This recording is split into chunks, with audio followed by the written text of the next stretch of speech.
Alors qu'Adami, la chasseuse bien connue, se lance à la poursuite de l'immense antilope, son cœur bat très fort, rempli d'excitation et de surprise. Elle lève son fusil, prend soigneusement sa cible et tire. Ce coup, précis, devrait abattre n'importe quel animal. La balle atteint l'antilope, pénètre sa peau, mais, étonnamment, elle ne tombe pas. La balle rebondit sur sa peau avec un son étrange, métallique, et va se perdre dans les arbres. Les yeux d'Adami s'agrandissent sous l'effet du choc. « Qu'est-ce que c'est que ce bazar ?» murmure-t-elle, ébahie. « Quel type d'animal peut rester debout après un tel coup ?» Son instinct lui dit que quelque chose cloche. Les yeux de l'antilope brillent d'une façon étrange, et ses pattes se déplacent si vite qu'on dirait qu'elle flotte, comme si elle était légère et en lévitation, plutôt que de courir. Chaque pas semble calculé, comme si elle essayait de l'attirer vers un endroit inconnu et dangereux. Malgré tous les signes qui lui disent de faire demi-tour, Adami ne peut pas résister à l'envie de continuer. Une force mystérieuse, sombre et puissante, l'oblige à avancer, prenant le dessus sur son bon sens. L'antilope, sans relâche et sans fatigue, finit par disparaître dans l'entrée sombre d'une grotte étroite. Sans hésiter, Adami entra dans la grotte, respirant vite et fort. À peine a-t-elle passé l'entrée que le sol commence à trembler sous ses pieds. Des pierres roulent et se placent avec une précision effrayante, bloquant l'entrée derrière elle. Elle se retourne, le cœur battant fort, tandis que la lumière extérieure s'efface. Les murs de la grotte semblent se rapprocher d'elle, leurs bords acérés comme les crocs d'un énorme animal, l'enfermant à l'intérieur. Un frisson glacial parcourt son dos, la paralysant de peur. Elle murmure doucement, comme pour elle-même, « Alors, c'était un piège, n'est-ce pas ? Cette antilope. Un esprit maléfique déguisé. » Elle sent toute la gravité de sa situation peser sur elle. Sa gorge se serre, et pour la première fois depuis longtemps, elle sent la peur s'infiltrer malgré son courage. Comment pourra-t-elle s'en sortir ? Elle a déjà combattu des animaux sauvages et surmonté des périls, mais jamais quelque chose d'aussi étrange, un jeu sombre orchestré par une force invisible. La panique grignote sa détermination, mais elle s'efforce de respirer, de garder son calme et de rester concentrée. Elle se disait qu'il devait bien exister un moyen de s'échapper. Il y en avait toujours eu. Elle se mit à avancer dans la grotte, ses pas mesurés mais fermes. À mesure qu'elle progressait, l'air devenait de plus en plus dense, presque étouffant, et une odeur légère de sel mélangée à celle de terre mouillée envahissait son nez. Puis, elle l'entendit, un grondement profond, semblable au tonnerre d'un orage lointain. Son cœur se mit à battre encore plus vite. Adami tourna au coin de la grotte, et soudain, son souffle se bloqua dans sa gorge.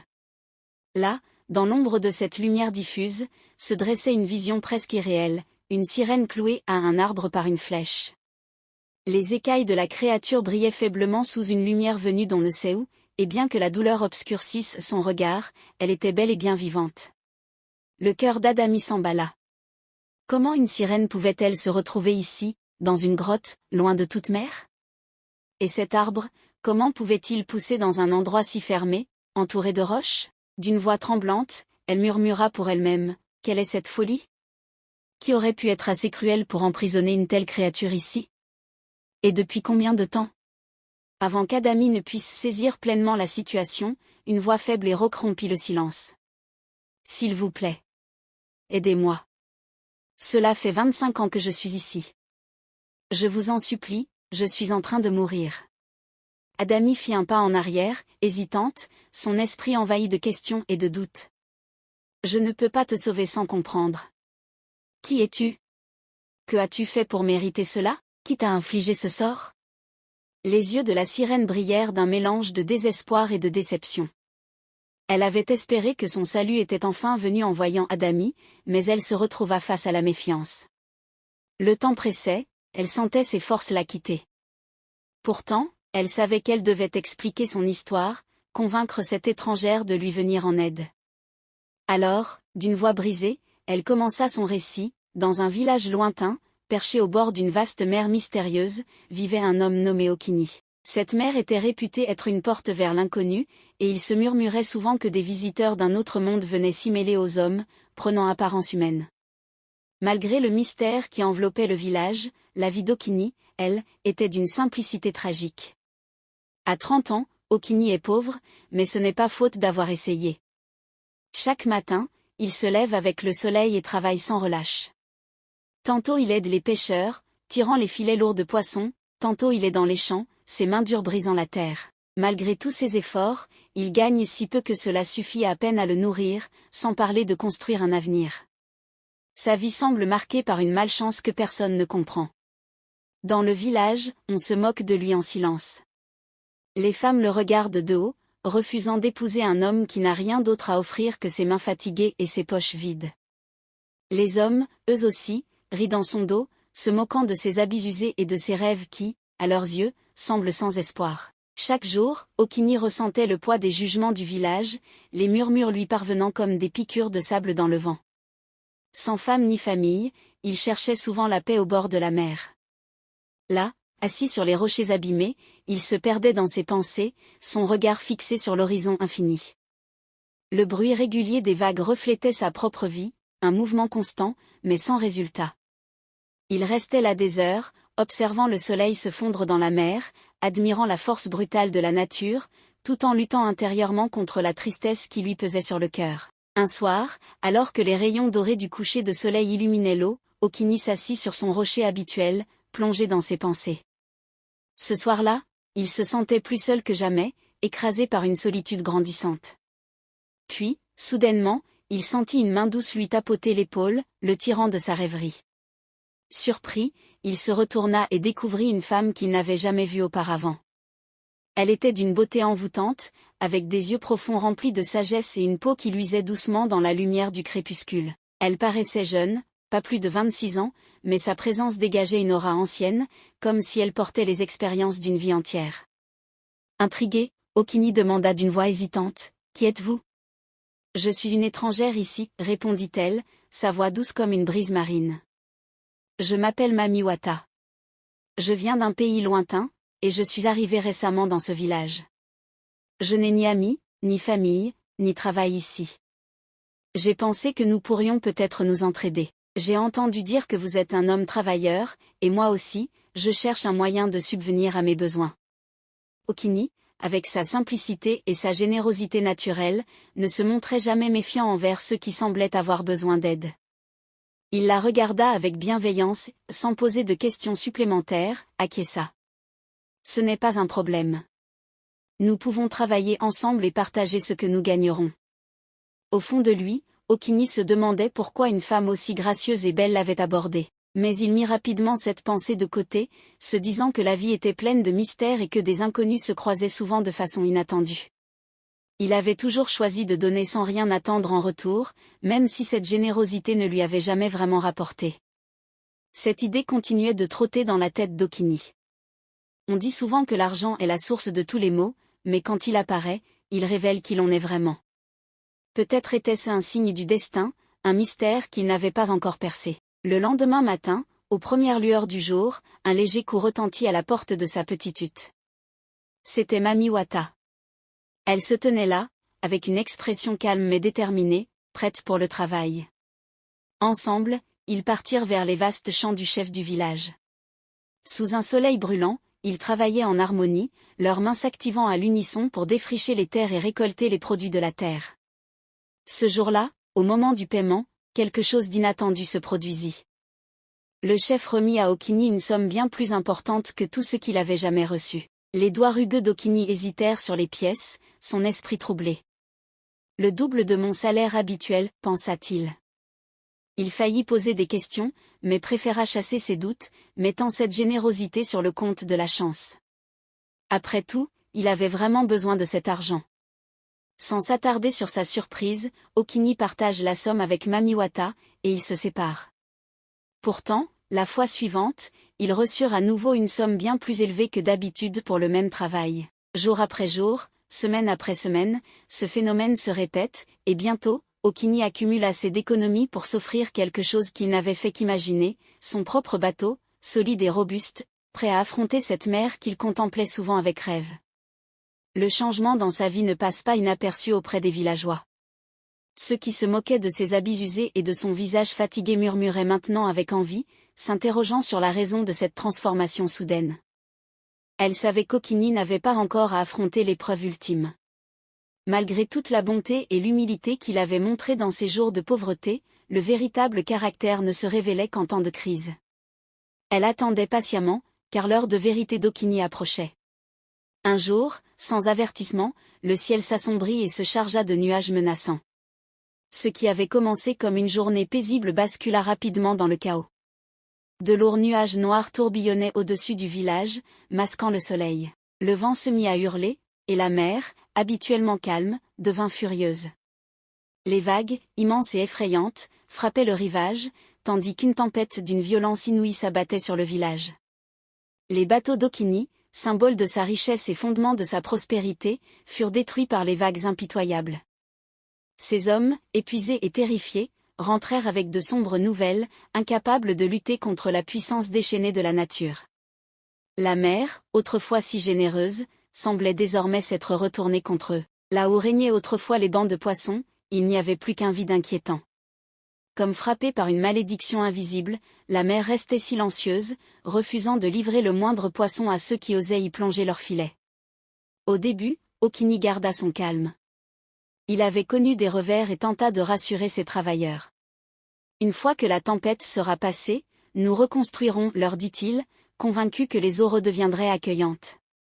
Mais la tempête, loin de s'apaiser, dura des jours, puis des semaines, sans qu'aucun signe de répit ne se manifeste. Enfin, quand le ciel s'éclaircit, la mer, elle, resta stérile et muette.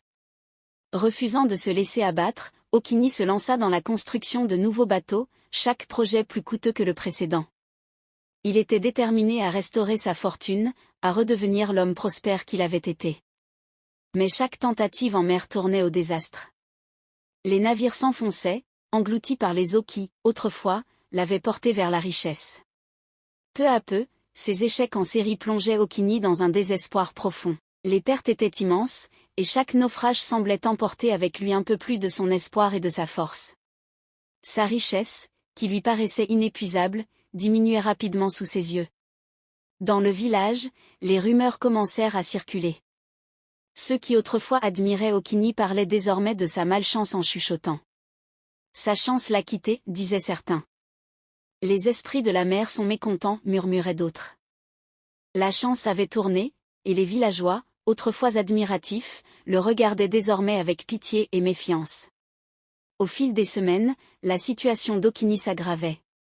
Ses économies diminuent, et il perdait espoir. Les travailleurs qu'il avait embauchés, autrefois fidèles et dévoués, commençaient à le quitter pour chercher du travail ailleurs. Sans poissons à pêcher ni argent pour les payer, Okini n'avait plus rien à leur offrir. La frustration lui pesait lourdement. L'homme, autrefois si généreux, devenait amer et plein de ressentiment. Dans son désespoir, il se tourna vers ceux qui l'avaient aidé dans le passé, ceux qui l'avaient soutenu en leur construisant des maisons et des bateaux. Il est allé de maison en maison, exigeant de récupérer ce qu'il avait offert auparavant. La gratitude que les villageois ressentaient s'est vite changée en tristesse et en colère, car Okini leur reprenait ce qu'il leur avait donné autrefois avec générosité. Lui, qui avait été perçu comme un sauveur, était désormais vu comme un homme cruel, laissant derrière lui une vague de ressentiment. Mais malgré tous ses efforts, la pauvreté s'accrochait à lui comme une ombre. Peu importe ce qu'il récupérait ou le nombre de bateaux qu'il construisait, Okini n'arrivait pas à combler le vide qui dévorait sa fortune. Les poissons avaient disparu, la mer restait implacable et silencieuse. Chaque jour qui passait, celui qui avait autrefois connu l'abondance glissait un peu plus dans le désespoir, ses richesses lui échappant comme de l'eau entre les doigts. Sans qu'il le sache, il vivait son épreuve. La tempête, la disparition des poissons, les pertes, tout cela n'était pas un simple hasard. Mamiwata, la gardienne silencieuse, avait provoqué ces événements, observant en secret la manière dont Okini réagirait lorsque tout ce qu'il avait acquis lui serait retiré. À mesure que l'amertume envahissait Okini, sa véritable personnalité émergeait. L'homme autrefois humble et généreux révélait maintenant les ténèbres cachées en lui, face aux épreuves. Un soir, accablé par le poids de ses malheurs, Okini se tenait au bord de la mer, baigné par la lumière pâle du crépuscule. La mer, autrefois source de vie et de prospérité, semblait désormais être un ennemi, reflétant la ruine de son destin. Les poings serrés, ses jointures blanches sous la pression, il laissait échapper des murmures amers. Le vent sifflait autour de lui, emportant ses mots dans l'obscurité, mais rien ne pouvait apaiser la tourmente qui grandissait dans son cœur. Son visage, jadis paisible et bienveillant, était maintenant marqué par la rancœur. La gentillesse qui le définissait autrefois était ensevelie sous des couches de colère et de désespoir. Pourquoi, sifflait-il entre ses dents, son regard fixé sur l'horizon comme pour arracher une réponse à cette mère qu'il avait abandonnée? Pourquoi ça m'arrive? Pourquoi maintenant, après tout ce que j'ai bâti? Sa voix, enflée par la frustration, résonna dans l'air. C'est ça, ma récompense? Après tous mes efforts, tous mes sacrifices? Dans ce silence tendu, une silhouette se dessina dans l'ombre, émergeant derrière lui. Mami Wata resta d'abord silencieuse, ses yeux fixés sur Okini avec une compassion mêlée de tristesse. Elle avait toujours su que ce jour arriverait, que l'épreuve qu'elle avait instaurée dévoilerait la véritable nature d'Okini. Mais elle ne s'attendait pas à voir la profondeur de sa rage ni à quel point son esprit s'était effondré face à la perte. Inconscient de sa présence, Okini continuait sa lamentation, ses paroles devenant de plus en plus désespérées. J'ai tout sacrifié pour ça. J'ai travaillé si dur, et maintenant, on m'enlève tout, lançait-il, la voix brisée sous le poids de sa colère et de son désespoir. Finalement, Mami Wata intervint, sa voix douce mais marquée de déception. Est-ce là l'homme que tu es devenu, Okini? Il se figea, la voix de Mami Wata perçant le silence comme une lame. Lentement, il se retourna et la fixa du regard. Il avait presque oublié qu'elle était là, qu'elle avait été le témoin silencieux de ses réussites, et maintenant, de sa chute. Son visage s'adoucit un instant, mais la colère revint vite, plus vive et plus accélérée. Tu étais autrefois patient, humble et généreux, continua Mami Wata, calme mais déterminé. Et aujourd'hui, face à l'adversité, tu as laissé la colère te consumer. Tu as même repris ce que tu avais offert aux autres, tout ça pour essayer de restaurer ta fortune. As-tu oublié ce que signifie être généreux, ce que signifie être l'homme que tu étais? La poitrine d'Okini se souleva, en proie à une fureur contenue. Sa voix tremblait de ressentiment. J'ai tout perdu, Mami Wata. Tout. Ses mains tremblaient alors qu'il pointait la mer, les tempêtes ont détruit mes bateaux, et les poissons ont disparu. Que suis-je censé faire? Rester là et regarder ma vie s'écrouler? Le regard de Mami Wata, empreint de la sagesse de son existence ancienne, se posa fermement dans le sien. La mer a éprouvé bien d'autres avant toi, Okini, répondit-elle doucement. Elle donne, puis elle reprend, dit Mami Wata calmement. Mais le vrai test n'est pas la perte elle-même, c'est la façon dont tu y réagis. Seras-tu capable de faire preuve de patience, de trouver un autre chemin? Ou bien te laisseras-tu aveugler par cette colère? Ces mots n'eurent pour effet que d'attiser le feu en lui. Le visage d'Okini se tordit de rage. Un test? Quel test? Ce que vous m'avez donné, c'est une malédiction. Sa voix s'éleva, amère et tranchante. Toutes ces années, j'ai travaillé sans relâche. J'ai mérité chaque chose que j'ai. Et maintenant, vous me faites perdre tout cela? Comment pouvez-vous être aussi cruel? Après tout, vous venez me parler de test, comme si cela devait avoir un sens. Mami Wata resta immobile, son visage impassible, mais ses yeux portaient les marques des siècles d'épreuves dont elle avait été témoin. Je suis une sirène, Okini, dit-elle fermement. J'ai traversé des milliers d'années, aidant des humains à atteindre fortune et succès. Mais la richesse n'est pas la vraie mesure du caractère d'une personne. C'est pourquoi je teste ce que j'aide. Et toi, Okini, tu as échoué à ce test. Ces paroles résonnèrent dans l'air, lourdes de sens. Okini, le visage assombri, serra la mâchoire. C'est toi, cracha-t-il avec rancœur. C'est toi qui as provoqué ces tempêtes, cette ruine dans ma vie. Et maintenant tu voudrais que j'accepte ça comme une leçon?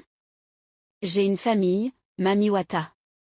Tu m'as tout pris, tu n'es pas un sauveur, tu es une malédiction. L'expression de Mami Wata s'adoucit un instant, sa voix baissant jusqu'à un murmure empreint de regret. C'est ainsi que je teste ceux que j'aide, Okini. Et toi, tu as échoué. Elle s'arrêta un instant, puis conclut, tu resteras pauvre jusqu'à la fin de tes jours. À ces mots, quelque chose en Okini se brisa définitivement. Ses mains s'élancèrent, et avant qu'il ne puisse s'arrêter, il attrapa Mami Wata par le cou, ses doigts se resserrant autour de sa gorge. Ses yeux s'écarquillèrent sous le choc. tandis que l'air était chassé de ses poumons, ses forces s'affaiblissant sous son emprise. Elle était immortelle, certes, mais même elle pouvait ressentir la douleur de sa fureur. Comment oses-tu? Grogna Okini, la voix basse et venimeuse. Tu veux ruiner ma vie et t'en aller ensuite? Tu ne me laisseras pas comme ça. La vision de Mamiwata se brouillait. Tandis qu'elle luttait pour respirer, sa conscience s'évanouissant. Okini savait qu'elle ne mourrait pas dans l'eau, mais il avait un autre plan.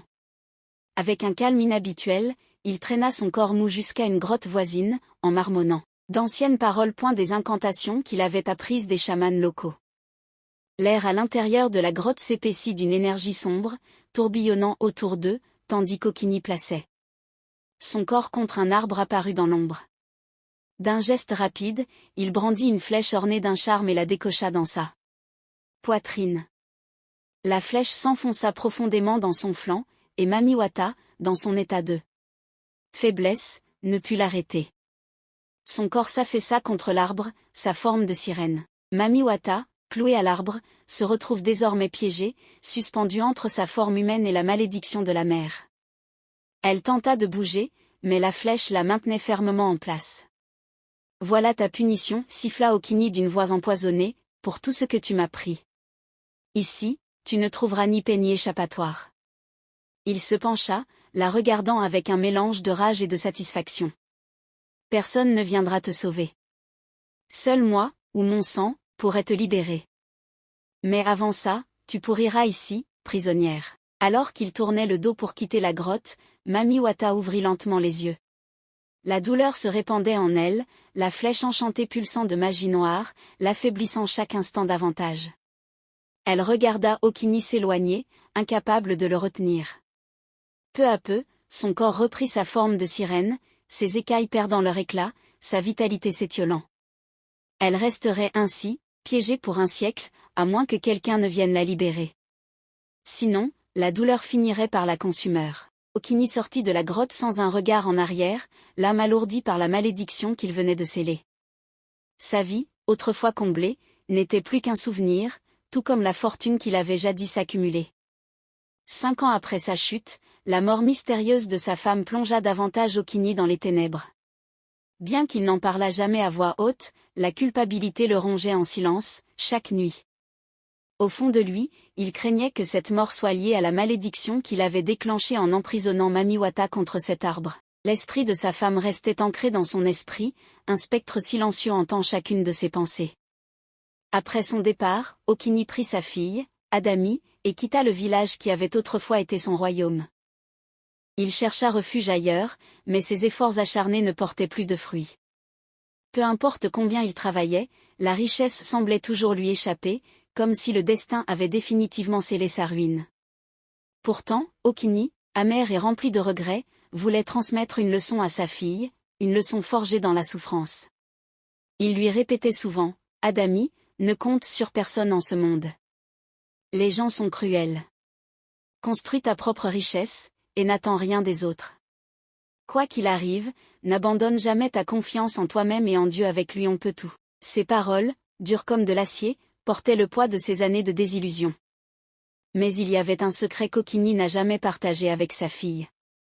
Il ne lui a jamais parlé de Mamiwata, la sirène piégée, ni de la terrible faute qu'il avait commise, cette erreur qui pesait en silence sur leur vie. Okini emporta son lourd secret dans la tombe.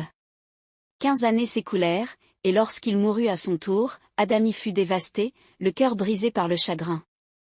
Elle se demandait pourquoi ses parents avaient été emportés si jeunes. La mort semblait planer au-dessus de sa famille, comme un nuage sombre.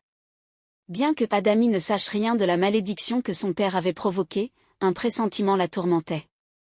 Elle sentait au fond d'elle-même qu'il y avait quelque chose de plus, une malédiction cachée, liée au village où elle avait vu le jour.